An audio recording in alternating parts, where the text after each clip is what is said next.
ГСП онлайн. Городские новости сейчас. Понедельник, 19:00. Городской дворец культуры. Сегодня на сцене актеры Ухтинского народного драматического театра под руководством Веры Го играют спектакль «Сампа». Эта постановка является фантазией по мотивам карело-финского эпоса «Калевала», состоящего из карельских народных песен и сказаний. Постановка повествует о возникновении жизни на земле, героях карело-финского эпоса, а также чудесном предмете сампа и его создателе, кузнеце Ильмаринине. А что будет, если брошу я в огонь железо это, положу его в горнило? О, кузнец ты, Ильмаринин, унеси меня отсюда! Здесь меня терзает пламя! В постановке задействованы порядка 40 артистов.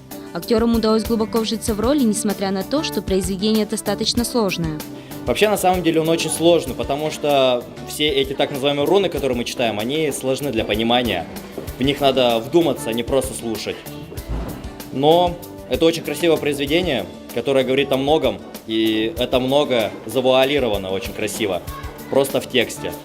Надо посидеть, подумать, чтобы задуматься о том, что мы делаем и что нас ждет в дальнейшем. Спектакль «Сампа» был поставлен примерно год назад. Поклонники местного театра неоднократно просили показать его на ухтинской сцене. Он интересен не только своим сюжетом, но и в первую очередь тем, что отражает мировоззрение древних финно-угров, позволяет лучше узнать мифологию и фольклор коренного народа Республики Коми.